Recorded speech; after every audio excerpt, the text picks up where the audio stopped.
Welcome everyone to the MEC webinar. We have some special guest speakers today. We have Steve Dawson from Deloitte and Mark Greswell from Commodity Insights. And we also have our very own James Cooney here discussing the coronavirus and the impact on the coal mining industry. And I guess we're trying to get a bit of an idea of what impacts have been so far to date and what it's going to look like leading into the future. So again, welcome everybody.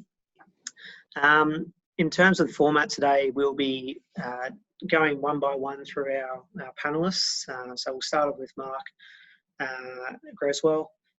We'll then go to Steve Dyson and then move on to James Cooney. And they'll have about a 10-minute time to talk each. And after that, there'll be a Q&A session, which is going to be open to everyone to submit questions. There should be a little button down the bottom of the Zoom meeting here which says Q&A.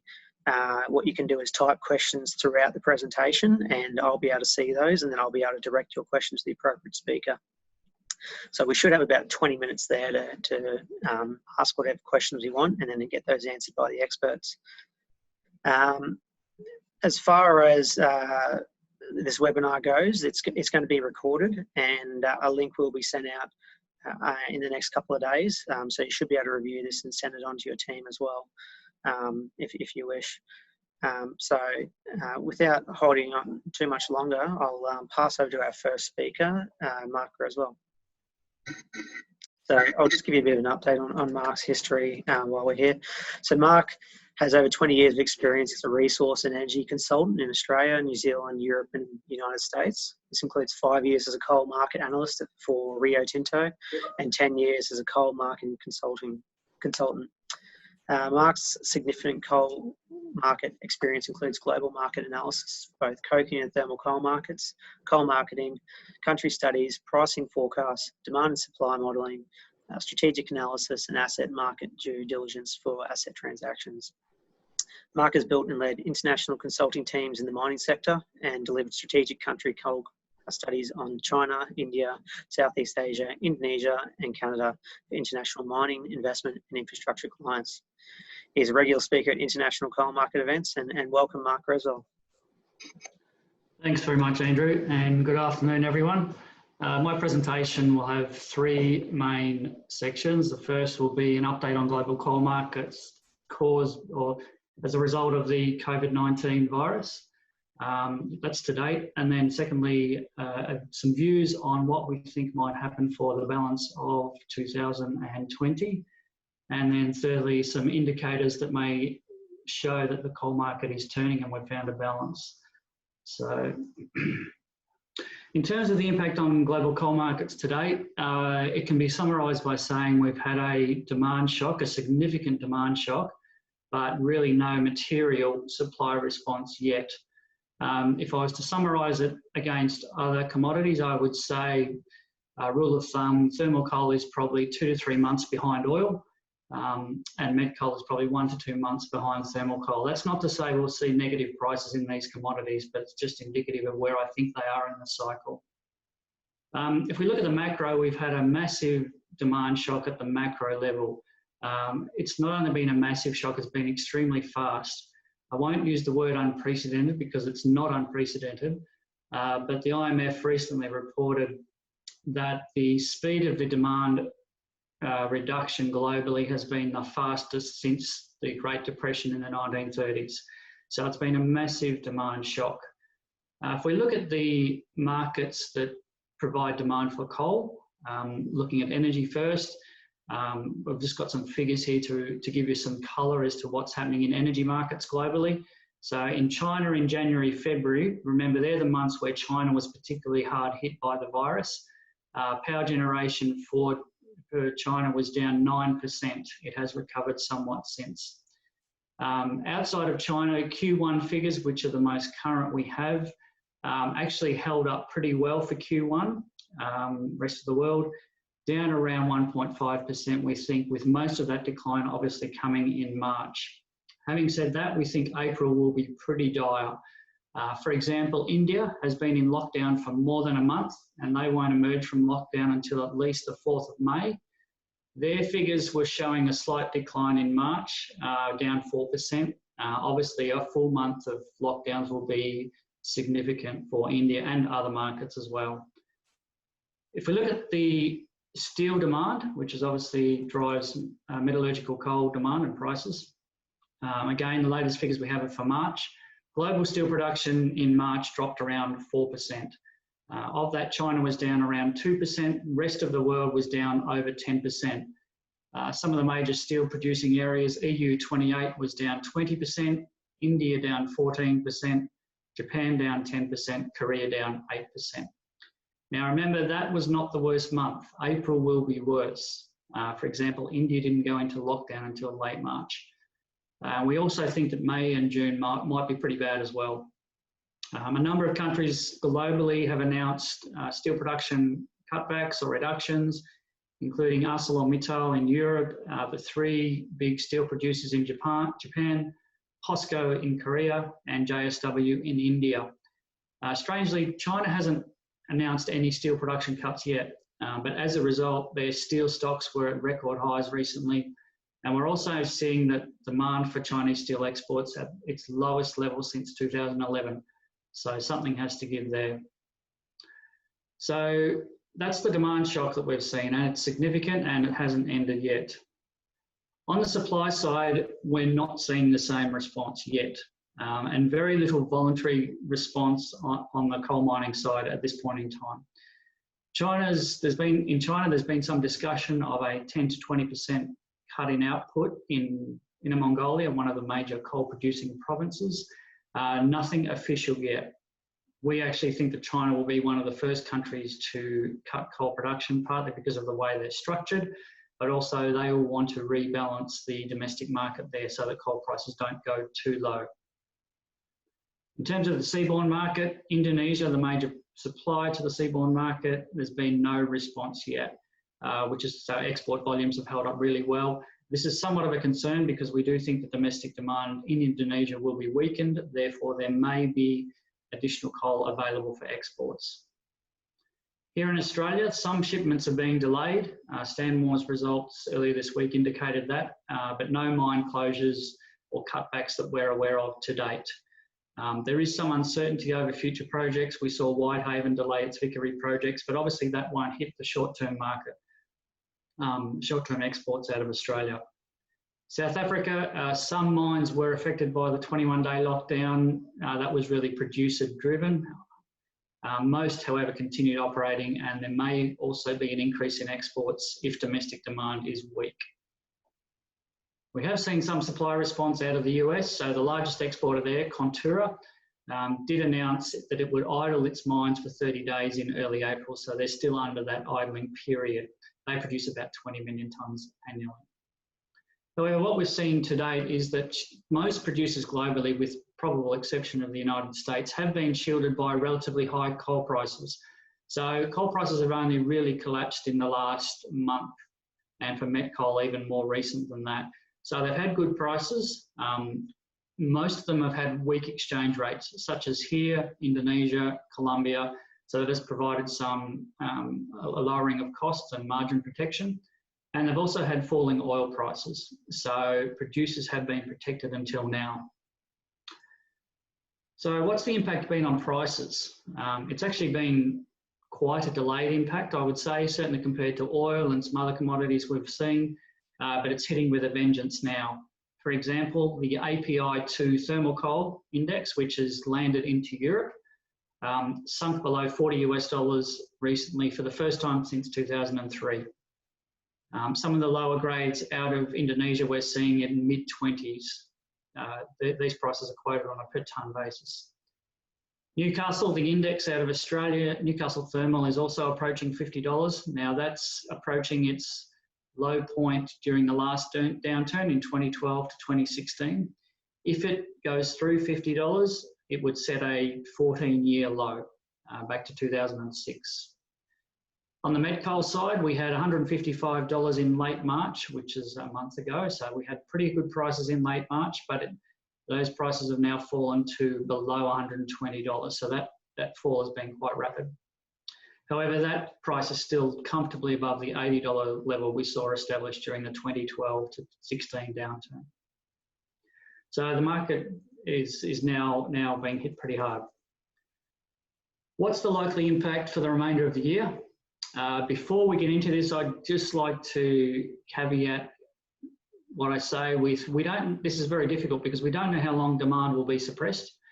Will it be 1 month? Will it be 3 months? Will it be 12 months? We don't know how much it will be suppressed. Is it going to be a full lockdown in economies across the world? Is it going to be a partial lockdown or something in between? So we really don't know what the recovery will look like, whether it's a V shape or a U shape or even an L shape. If we look at the demand response globally at a macro level, which will drive energy demand and will drive steel demand, in my view, it's likely to be quite slow and patchy. So some areas will recover more quickly than others. Personally, I think the US will lead the recovery. They had a very strong economy before the downturn. They have a pro-business government and a very flexible labour market. I think China will push hard to bounce back. They will be somewhat constrained because they are somewhat export-oriented and their export markets will be struggling as well. Europe is a shambles, so we shouldn't be looking to Europe for leadership out of this, economic leadership out of this downturn. The US itself is not that important to coal markets. It's not an importer of coal, but it is important for demand for finished goods that are exported from coal-consuming countries like China and North Asia. It will also drive economic sentiment globally.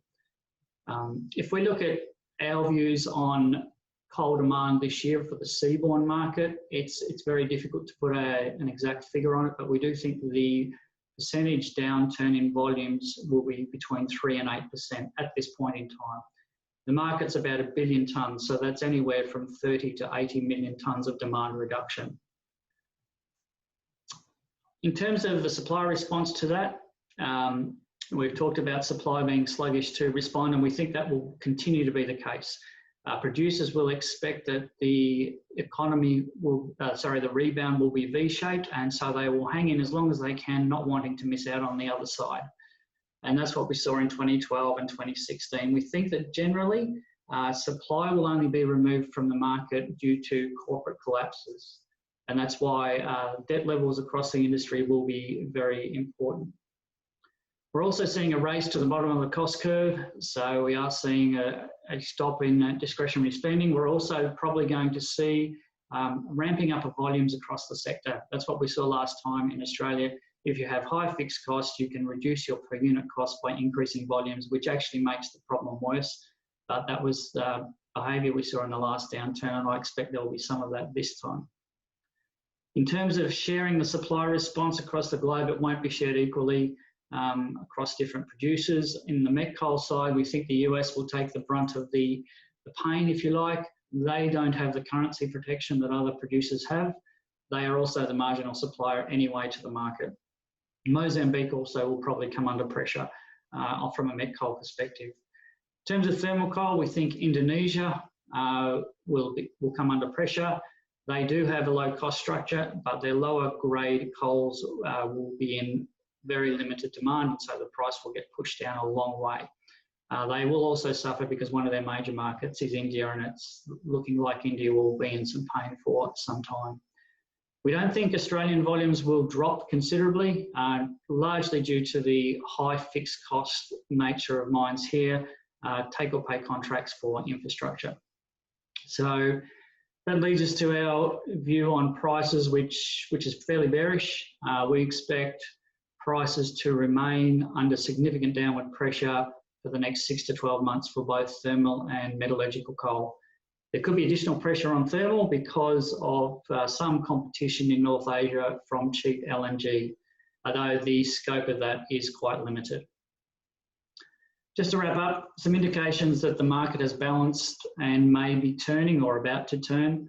We'll be watching the stocks of steel in in China. As we mentioned at the top of the presentation, they're very high right now. That needs to be rebalanced. China will probably need to reduce its utilisation across the steel sector at some point in the future to rebalance that market. Obviously, we'll be watching coal stocks globally, which are high right now. Supply has not yet responded, so you'll see a rebalancing of that. Indian domestic supply will probably need to be rebalanced. Chinese import levels of coal need to return to normal levels. Historically, that's been 15 to 20 million tonnes monthly of thermal and about 5 to 6 of metallurgical coal. And we definitely need to see a reduction in Indonesian exports, probably of around 10%, maybe more. That's what we saw during the last downturn in 2012 to 16. That's another indicator that the market has rebalanced and will be turning back. So that's just some thoughts from us on the outlook for coal markets. I'll be happy to answer any questions at the end of the conference call. Awesome, thank you, Mark. That was great. Well, next speaker is going to be Stephen Dawson from Deloitte. Steve heads the transformation and operations practice in Queensland for Deloitte and has 25 years' experience in senior leadership roles. Over his career, Steve has been involved in a number of industry and business transformations across energy and resources, utilities, transport, and manufacturing industries, and has been involved in a number of award-winning transformations. Steve's primary experience is in mining operations transformation and spans everything from establishing digital mining techniques in integrated mine planning through to Dilo productivity studies and asset efficiency reviews for both high-performing assets and distressed or end-of-life assets. Steve's experience spans across Australia, China, Japan, Korea, the UK and Europe, as well as the USA. And he has identified, facilitated and led improvements across a variety of organisations. Within Australia, he has worked with a number of clients, including Rio Tinto, BMA, Vale, Peabody, Anglo Coal, Newcrest, Horizon, as well as many others. Please welcome Steve Dawson.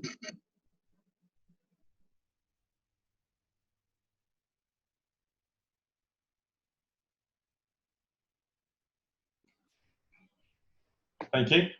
Thanks, Andrew, for the introduction, and thanks, Mark, for your covering of the coal market.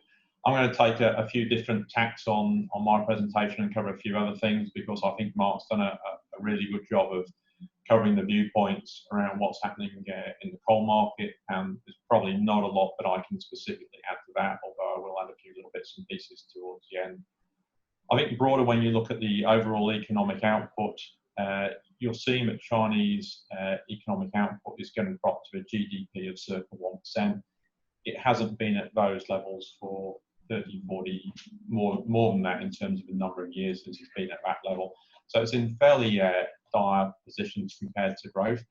Yes, China will sort of go through some stimulus and they will go into some infrastructure bills, and that's going to help pick the economy back up. But the challenge that we face, and this is the same across the globe, is that going into infrastructure builds for the sake of infrastructure builds to generate and stimulate jobs in your economy takes a little bit of time. China's probably able to move a little bit quicker because it doesn't have the same levels of regulation and bureaucracy that we face within Australia. But if you certainly take a look at the Australian economy, you know, accelerating infrastructure projects is going to be quite challenging at this particular point in time. And I'll go into that in a little bit more detail as we sort of move down the line. But again, Europe's GDP, that's looking to drop somewhere around about 9%, Italy around about 7%, the UK about 8%. So all of these places that, you know, Mark alluded to before, they're in a whole world of pain at this particular point in time. And although you may have seen the UK is separated out from Europe, the whole challenge across Europe is that they are fully intertwined.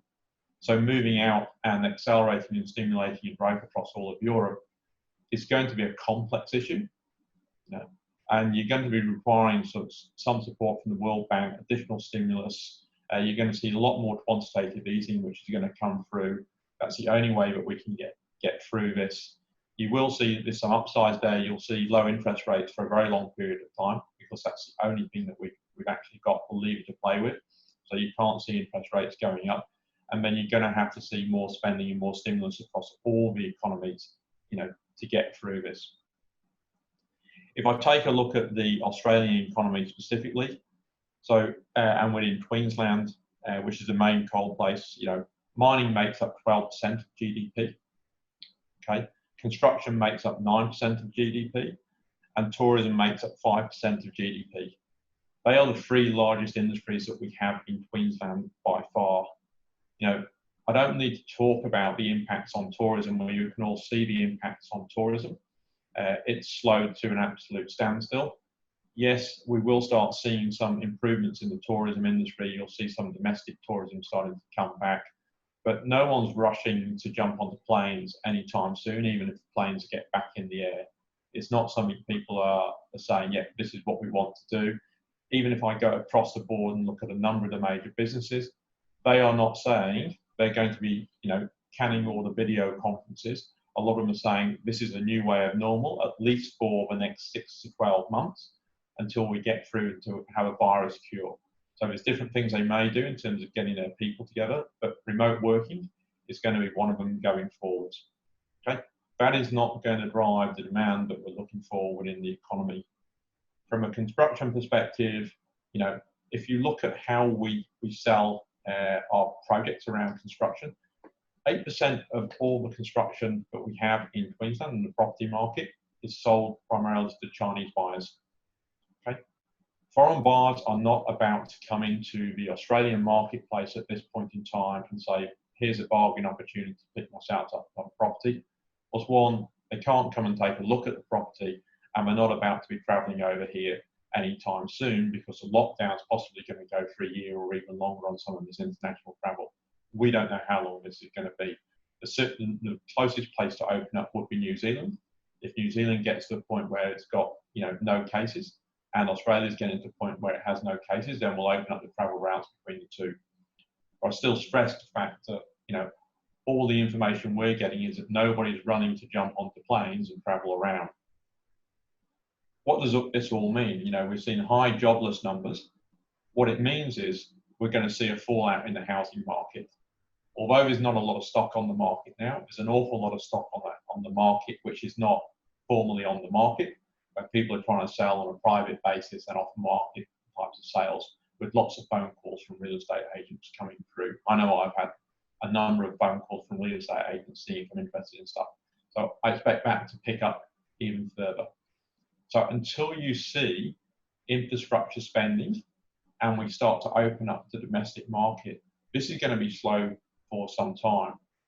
I mean, we're talking about the V shape, the U shape, or the L shape. I mean, the indications that we're looking at, and you've seen them with the voluntary administration of Virgin and things which are going through, you know, this is not necessarily looking like a pure V shape.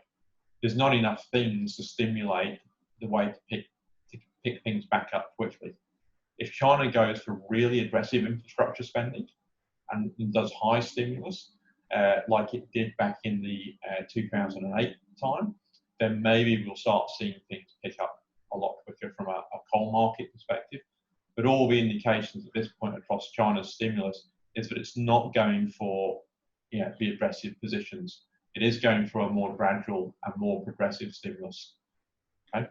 Finally, then, what does that mean for the mining companies? And Mark alluded to a lot of this in his points before. The reality is you're going to see some of the small players in this market really struggle. Okay, bank financing is absolutely key to all of these small players and the amount of cash that they've got on the balance sheet.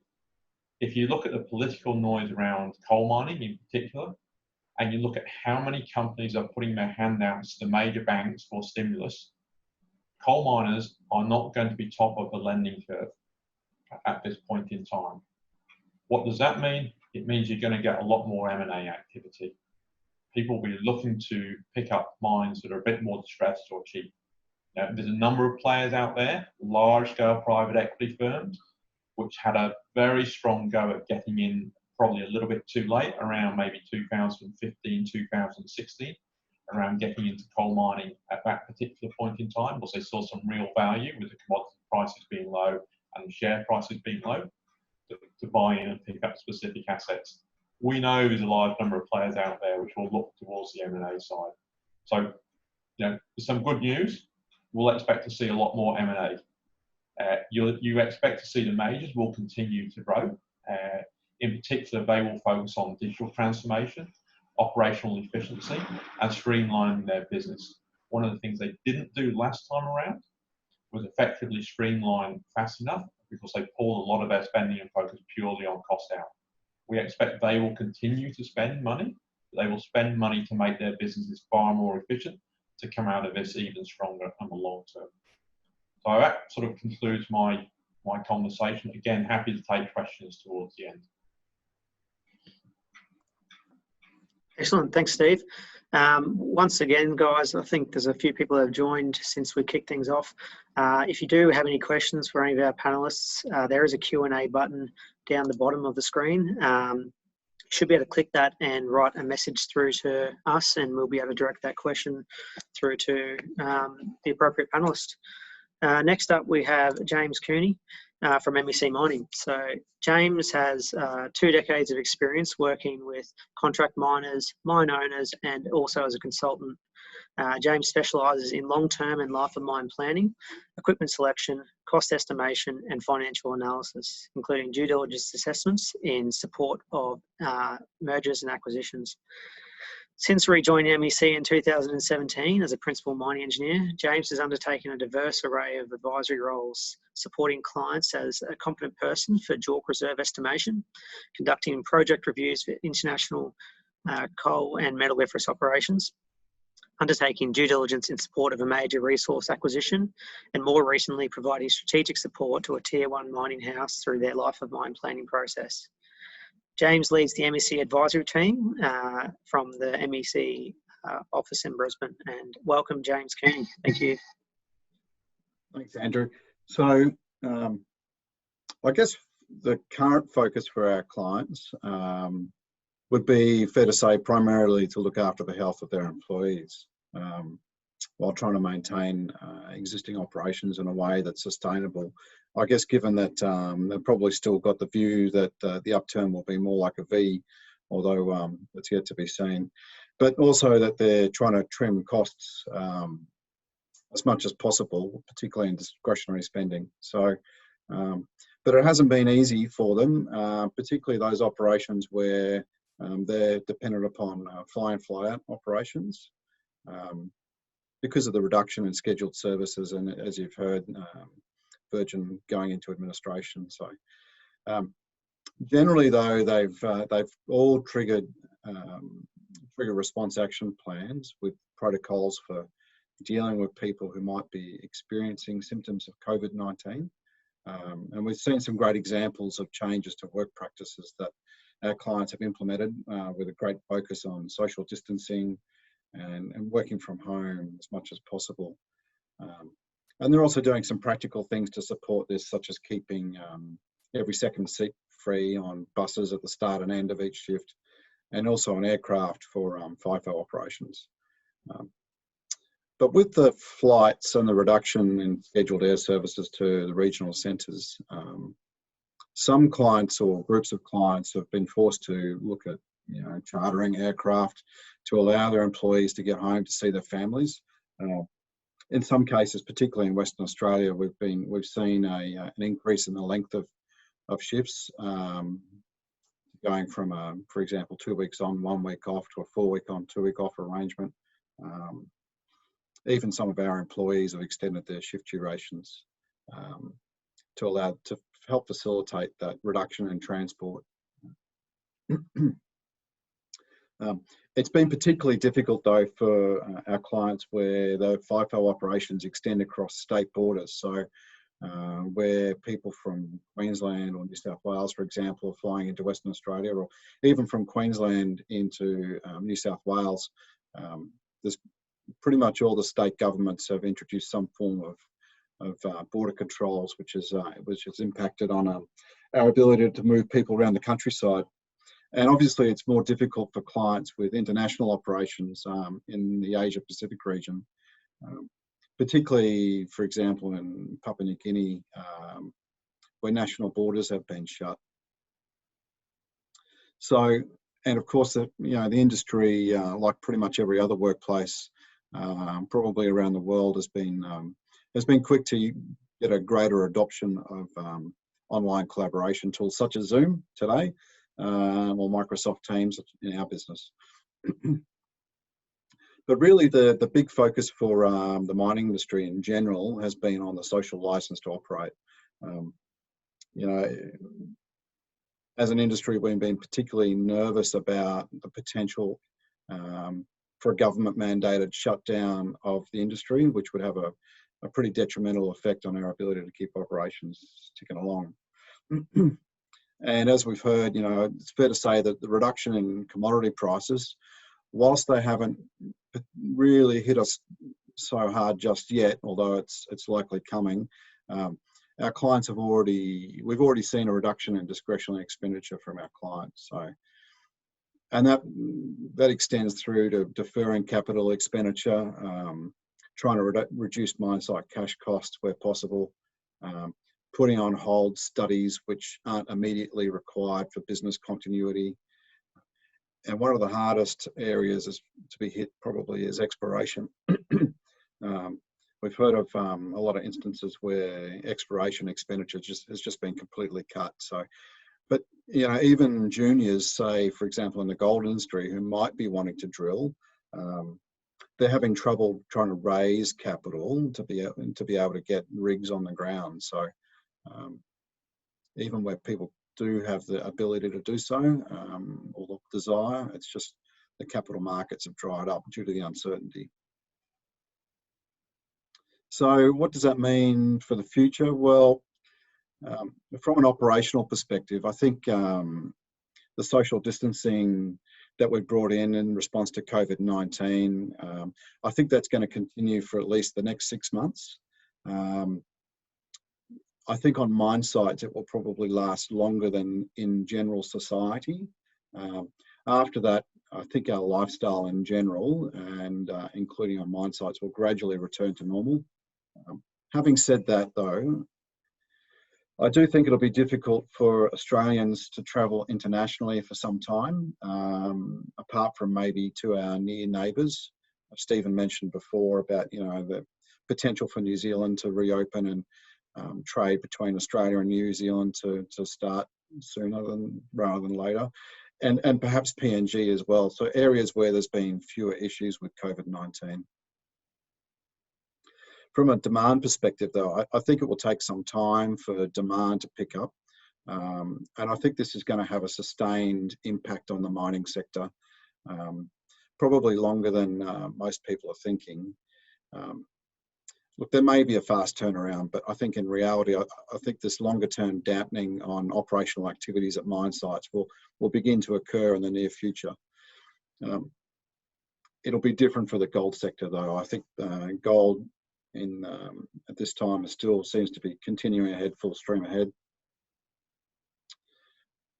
But from a long-term exploration and studies perspective, mining companies, I think, might look to restart some of these once we start to get a bit more certainty in the market. Exploration and studies are generally long lead items, which don't provide any immediate impact here in Australia. Don't provide any immediate benefits, but without them, the businesses might face some greater risks in the future if they don't kick those studies and exploration off again in the near future. And from an operational perspective, FIFO operations might still be up in the air for some time. The airline industry has been hit pretty hard by the travel restrictions, and particularly with our second biggest airline having gone into administration. The forced adoption, though, of remote working, like what we're doing today, particularly in the head office and administration functions, I think will be here to stay. It's shown us that we can still function when working remotely. The tools that we're using to be able to allow this online collaboration have really come a long way over the past year. And the best example for us here at MEC Mining is that we've actually seen our clients even adopting cross-country secondments using these online tools. So we have an employee based in Perth who's now undertaking an East Coast project management and project implementation secondment using these online tools. And I think we'll see some more of these examples in the future now that there's a greater acceptance of the value that the tools have to play in the way that we work.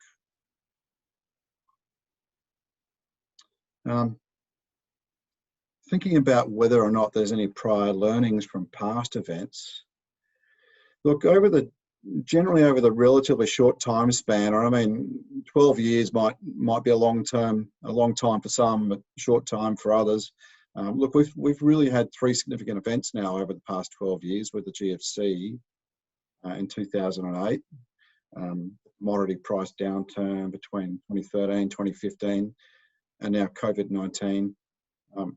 So I think really, if anything, businesses that haven't already started to look at business resilience in the face of these black swan type events really need to start factoring these in. During the last downturn, the 2013-15 commodity price decline, I think a lot of our clients became a lot more cost focused rather than driving production at any cost. I know that, you know, some clients view their cost base as relatively fixed or sticky, and they, you know, the response was to produce increased production. But I think also that there's been more of an acceptance that you know, some of that production comes at a greater cost. It's not universal though, and I think some clients are better at it than others, and others could do more in this area.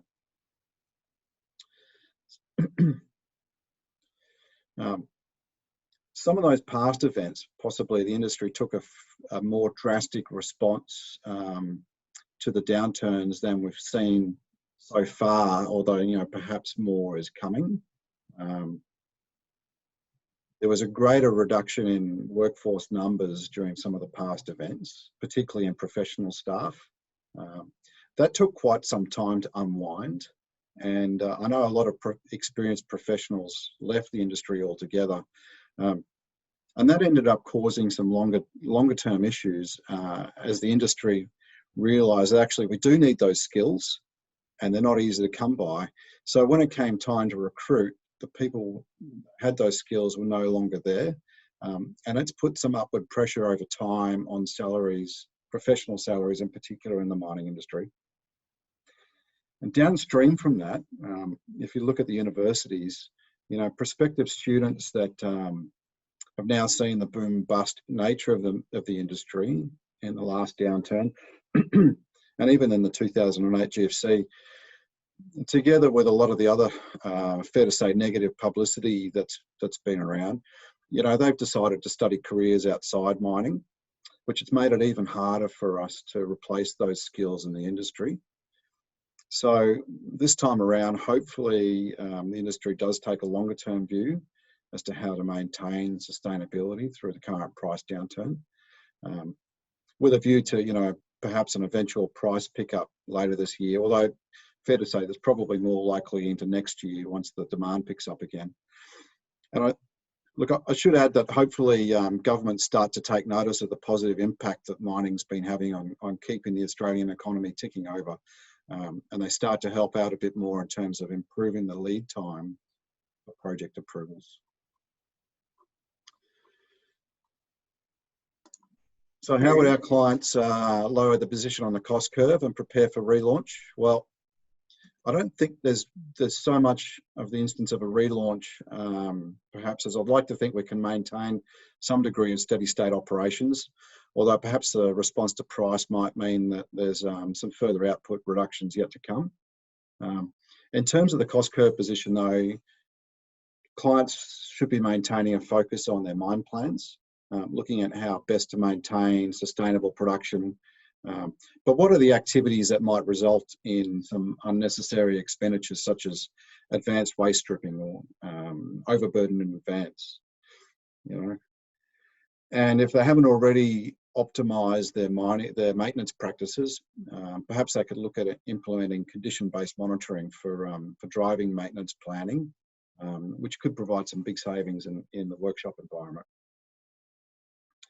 From an operational perspective, clients could focus on operational efficiency, productivity, either by using data from fleet management systems or by carrying out time and motion studies to look at areas of improvement within the productivity cycle, production cycle, together with some simple things like matching loading tools, such as shovel buckets to payloads, to truck payloads, to get the most out of their equipment, particularly important in a cost-sensitive environment.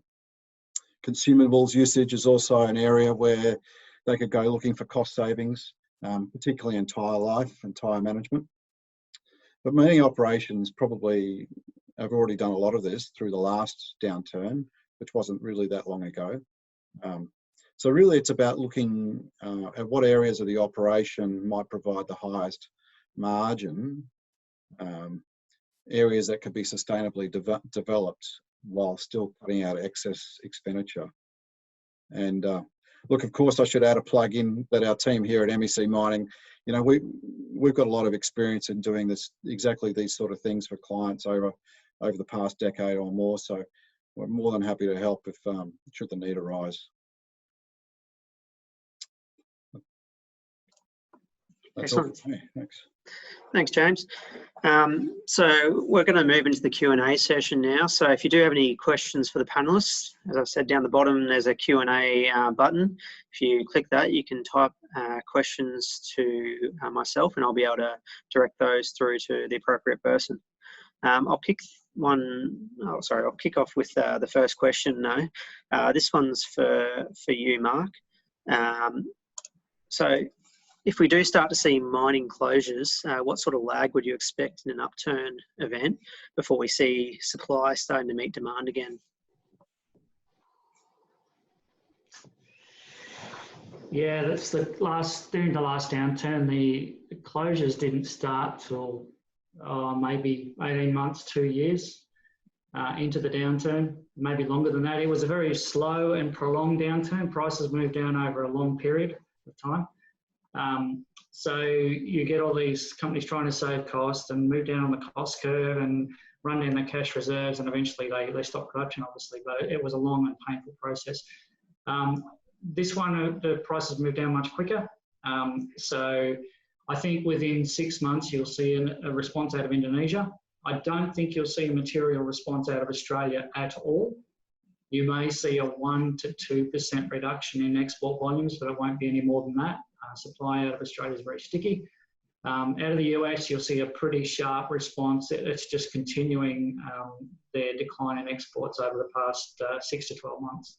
So it depends on the country as well and the cost structure of the country, and also which markets on the demand side return quickly. If India bounces back fairly quickly, then Indonesia may not need to reduce its exports so much.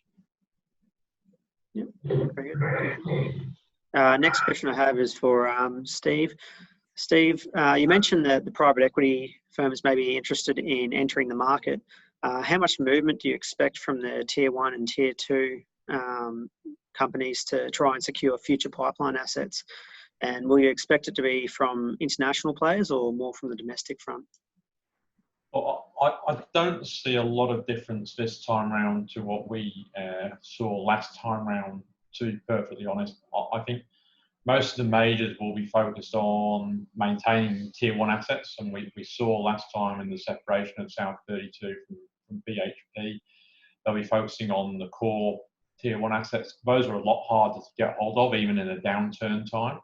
So the majors will continue to just work their assets, push through the volume as much as they can, and maximise the volume over the price ratio, okay, to try and maintain that profitability level. I think where the real movement will be in some of those players which are saying, hey, I've got some assets within my portfolio, it's probably not so attractive. Maybe you might want to exit some of those assets at this particular point in time. And we saw that with Rio Tinto in terms of getting out of their coal. And that took a long and protracted sort of process to go through that. But there was a lot of international bidders for that. You are seeing certainly some of the players which hold stakes in some of these majors, which are pure finance investments and the receivers of that. So you think some of these companies out of Japan, which are actually steel producers and they hold stakes in the input companies like the BHPs and the Rio Tintos and the Anglos, etc. They're significantly cashed up. Okay, Now, the question is, do they choose to move down the line and go closer to owning an asset themselves and playing more in the mining space, or are they happy to simply take the cash that's coming off? At this point in time, they've got the cash. What do they do with it? Private equity is very cashed up at this point in time. They are not stretched.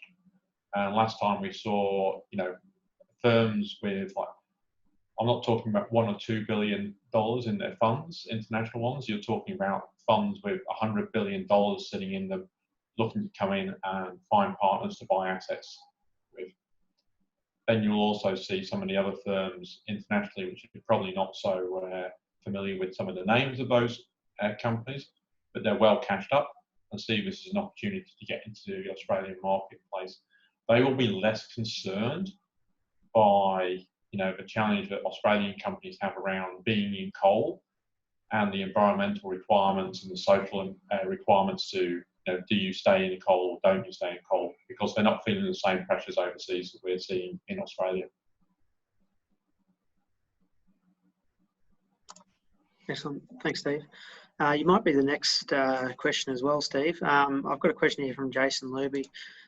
So how has this situation affected the importing of goods into Australia from China?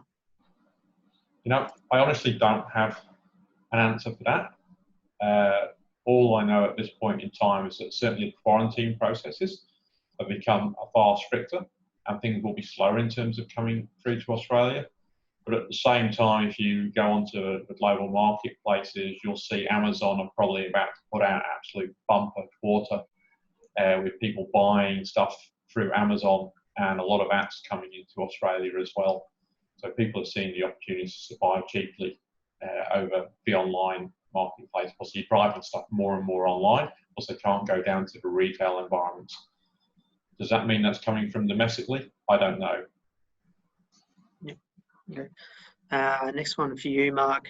Are you expecting a parallel or a staggered return in demand? I think this is in relation to multiple countries coming back online post-virus, as in China, India, and potentially Europe coming back online at the same time. And what sort of impact on price would you expect if there was a massive peak in demand?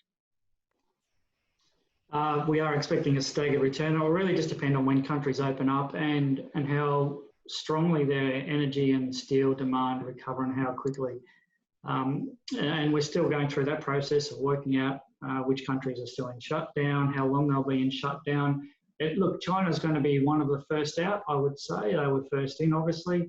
They will be first out. How strongly their industrial sector recovers will depend on a number of things Steve touched on, the potential stimulus package, how strong will their export markets be, and so on. So that's pretty unclear, but China will recover first, which is good for coal markets. They're the largest importer. There's still a lot of uncertainty around India. I suspect they will be one of the last to return to the market in large volumes, and that is important for thermal coal. They're the second largest importer. North Asia, I think, will be somewhere in between. So that's Japan, Korea, Taiwan. But again, their steel production will be down, and I think energy consumption will be. So it'll definitely be a staggered response. I'm not sure what the question around price was alluding to. All I will say is that the best cure for low prices is low prices, and we'll see that unfold over the next 12 months. Yeah, I like that. That's good. For you, James, so you were talking about the sustainability of the mining industry, and during the last downturn, there was a mass exodus in skilled labour.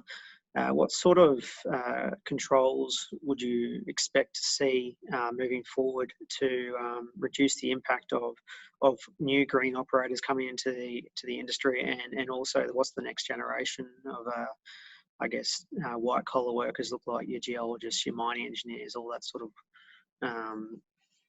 workforce, and how would you see the mining industry trying to make that sustainable so there's not a shortage? Yeah, look, I think the industry's gotten pretty good at putting on green skin operators. There's been over the last 15 years or so, that the coal mining industry in Australia has grown phenomenally. and it's brought a lot of new people into the industry in general. Most operations these days would recognise that if they were to grow their workforce, they're going to have to accept a fair proportion of greenskin operators. So I think the training mechanisms that are put in place to bring those on, and the controls around bringing those people on, is pretty well established. There's a lot more emphasis on trying to get women back into the workforce, particularly in those as greenskin operators. So I think that'll continue. I don't really see any changes there. In respect to professional staff, one thing I see that the industry is really hollowed out over the past decade or so is this training, professional development and training of their own people. Once upon a time, people used to bring technical apprentices on board, even people without tertiary qualifications in those areas, and train them up internally. To be honest, I think the industry might be looking at having to move back to that sort of model. Even the supply, the ability to supply technical professionals is diminishing, with the universities cutting their minerals industry courses simply because of reduction in demand. It's expensive for them to train university graduates in mining engineering or geology. The student demand is not there, so they've been cutting those courses, right? So we either have to look at importing people from overseas with those academic qualifications in sufficient numbers if we can't grow them ourselves, if we can't train them ourselves, or we'll have to develop a system of apprenticeship style learning, I think. That would be my view. Yep, definitely. Next one for you, Steve. So what sort of impact would you expect on the longer term partnerships within the industry? And do you expect a bigger impact towards contractors or more towards the actual miners? And in terms of the contractors, would you expect lower margins, or a push towards lower margins, or would you expect that the contractors will be able to hold their own for the next 12 to 24 months? Well, I mean, again, it's a really difficult one to give a definitive answer to be honest. I mean, at this point in time, we're not seeing significant sort of impacts going through into the contractor market. But what we are seeing is that, the pressure is going to come off as these commodity prices start to come down, then more cost action is going to have to be taken. So inevitably, the lowest hanging fruit in this is really the supplier base, and talking to suppliers, either terminating some of the supply contracts that you have in there with your suppliers, or looking at reduced rates or reduced scopes of work, and trying to keep your own people, busy at this point in time. Otherwise, you're into the layoff scenario for the major miners. Now, some of those may progress, but the challenge that everyone faces, and this is across the board, is that no one's keen to lay a whole bunch of people off in this particular environment, given the jobless numbers are so high in Australia, and the chances of people getting a new job, are far more restricted than what they were before. But at the same time, they have to be quite pragmatic. If your commodity price is going down that low, and you're not able to make the margins you're looking for, they have to drive cost out. That's why I sort of keep coming back to, the more technologically advanced you are, the more you're moving into analytics, and we talked about it before, taking advantage of the analytical data and using that analytical data and bringing skill sets around that, the more demand for your skills there will be. If you're doing stuff which is around expansion programs and the likes, there's a lot more risk around that, and you would have seen like the likes of the Worley, just recently announced 3,000 headcount reduction as well. So you'll see some movements in these types of businesses. They may well move into infrastructure, away from energy and resources in the short term, like we saw last time. So I think you'll see some of the same. What I'm saying is you'll see some of the same patterns emerge, but will they be exactly the same as last time? Probably not. Yep. Okay. For you, Mark, the global energy supply and expansion of the number of coal-fired power stations, which is planned across the world, would you expect this to continue as planned, or would you see this slowing down? And what sort of demand would you expect on the thermal market moving forward? For those of you who know me already, you'll know that I'm a bull structurally on thermal coal. I won't go into the reasons why, because you don't want to be here for another hour. But look, I think there's going to be a lot of slowing down of projects right across the board. I do think the energy sector will be one of the first to recover, because you don't have economic activity without energy. And I actually think that, perversely in a way, this whole downturn will be positive for thermal coal, because it's going to refocus countries on manufacturing domestically for that unique cheap baseload power. And if you're looking in Asia for cheap baseload power, then coal wins hands down every time. Certainly at this point in time, you may get some competition in the next 10 to 20 years from LNG, but the infrastructure isn't built yet. So I think you will see some deferral of plants. You'll see deferral of all types of power plants, because there won't be the demand. We're already seeing that in Indonesia. On the flip side, when demand rises, I think coal will be more favourably viewed, certainly in Asia, than it has been historically. Yep. Awesome. James, I've got a question here for you. What sort of technical and operational things, what would be the top things to look for within a company if you were looking right now? I'm assuming you've had some experience and you see some repetition across the industry. So what are the top things that you'd be looking for? From what kind of perspective, Andrew? You mean from a technical perspective, if you were looking to reduce your cost and improve operational efficiency, what would be the key hitters for you to look for? Well, I think you'd have to start with trying to get some benchmarking information, right, to see what's possible. Mines have got a structural cost base, even around the strip ratio. There's some rules of thumb. Thermal mines with a strip ratio of more than 6.5 probably aren't going to be competitive, simply because of the amount of waste that they've got to move to get the coal out of the ground. Metalliferous mines is probably double that. I'd be looking at. It depends really upon what time frame you're looking at as well. So if you're looking at the longer time frame, I'd be looking at what are your high cost inputs into production. If it's labour, for example, or diesel fuel, or tyres, and then are there some opportunities to change your equipment mix around to take advantage of other opportunities which might be less exposed to those high cost inputs. There's been a lot of talk about the move to automation. I haven't seen automation as a massive cost saver so far. I think there's a lot of capital required to implement automation, and I don't think the gains. I don't think we've necessarily seen massive gains from a cost saving from automation to offset the capital just yet. They may well be coming as people make better use of the data that's been acquired.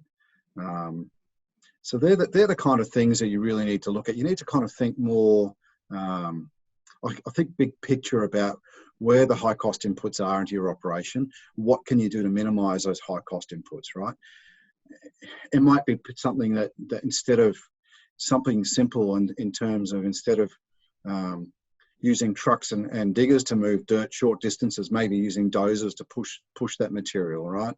Making better use of explosives to move waste material over short distances rather than trucks.